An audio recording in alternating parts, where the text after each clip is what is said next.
Здравствуйте! Выпуск новостей. О самых важных событиях расскажем прямо сейчас. В эфире Семенова Алтана. Вторая неделя очного обучения. Как подготовилась наша школа к новым правилам? Утренний фильтр, социальная дистанция. Главные санитарные требования, что изменилось в работе школы.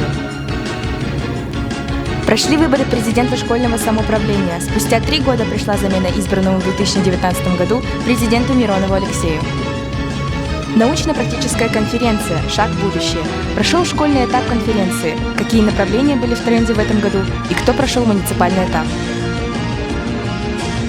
Юбилейная неделя. Школа встречает 110-летний юбилейный год. Как идет подготовка к масштабному мероприятию, расскажем в специальном репортаже. 6 ноября 2021 года Управление образования окружной администрации города Якутска приняло решение о переходе на очное обучение для всех обучающихся средней школы с 1 по 12 класса. О новых правилах о работе школы и санитарных требованиях расскажет наш корреспондент. Каждое учебное утро более 1000 учеников школы проходят ставшим уже привычным так называемый утренний фильтр. Дети проходят через инфракрасную камеру, которая в реальном времени проверяет температуру каждого зашедшего. Далее обработка рук антисептиком, и уже можно проходить в класс. Рециркуляторами школа обеспечена для охвата всей площади общих помещений и каждого кабинета. Они включены почти весь день. Сегодня у первой смены система не выявила ни одной высокой температуры. Родители знают, что при высокой температуре и плохом самочувствии лучше не отпускать детей в школу. Прошел школьный этап научно-практической конференции «Шаг в будущее». Работало 6 секций для учащихся с 5 по 11 класса. В этом году впервые начала свою работу секция «История и традиции школы». Ребята изучали архивные документы и отразили в своей работе ранее малоизвестные факты о школе. По теме архитектура АРМ и ее будущее. АРМ. АРМ? АРМ. Это британская компания, которая сейчас ее хочет купить NVIDIA, которая стала очень популярна, и об этом нужно будет рассказать. К пониманию пути и дороги в романе «Капитанской дочки» Александра Сергеевича Пушкина.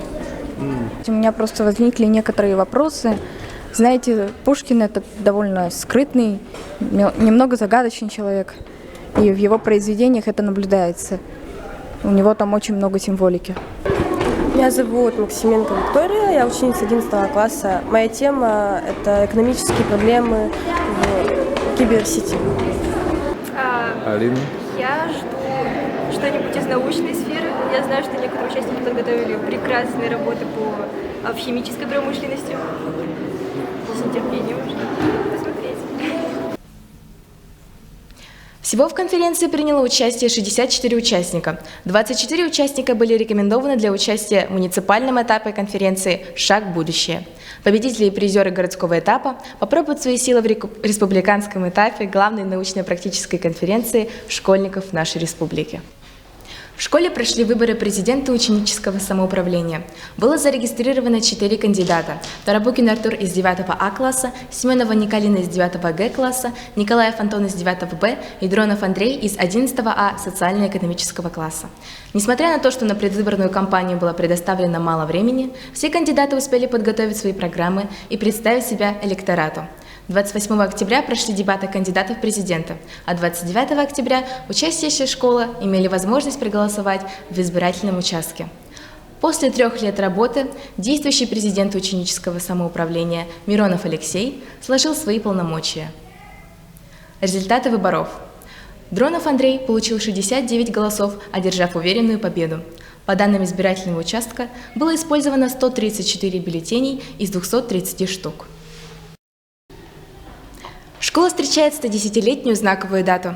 Какие мероприятия будут и как идет подготовка, расскажет наш корреспондент Данилов Валерий. Здравствуйте, Валерий. Вы в эфире.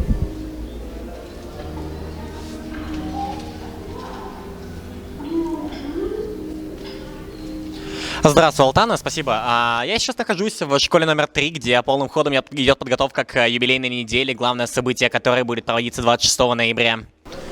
Прямо сейчас мы приближаемся к кабинету нашей школы, в котором печатается практически вся полиграфия, которая будет присутствовать на юбилее школы. Это памятные буклетики, которые будут раздаваться учащимся, а также просто присутствующим, помимо того, медали и грамоты, которые будут раздаваться особо активным ученикам, и просто пригласительные письма для знаменательных людей в нашей школе. Для информационной поддержки мероприятия нами были созданы сайт, одностраничный лендинг, буклет и пригласительные. Вся продукция имеет единый стиль, а также информационное наполнение.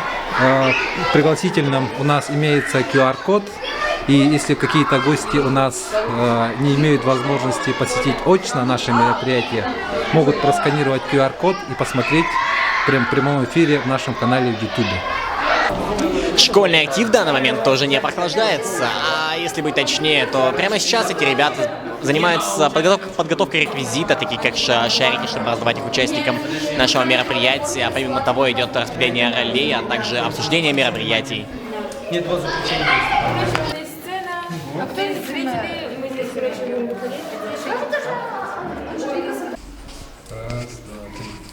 Учитель английского языка Виктор Леонидович в данный момент занят озвучиванием документального фильма, который готовится к юбилею нашей с вами школы. Когда мне предложили озвучить фильм, который будет посвящен юбилею школы, я немного обрадовался. Но когда мы начали свою работу, и я чуть ли не возненавидел себя и все вокруг, потому что у меня, честно сказать, не получалось. Не получалось выговаривать слова, предложения. И мне приходилось удалять свои аудиозаписи. Первое удаление, второе удаление, третье. По-моему, у меня получалось меньше, чем не получалось. Но спасибо Дарье Михайловне за свое наставление, за то, что смогла меня поддержать. И я смог до конца все выговорить, до последнего слова. Спасибо коллективу моей школы за то, что смогли отыскать столько материала, чтобы я мог лично об этом рассказать. Мне было очень приятно работать, была проделана очень большая трудоемкая работа, и я надеюсь, что вы сможете насладиться нашим творением на школьном YouTube-канале. Наш выпуск на этом завершен. Эфир продолжит прогноз погоды.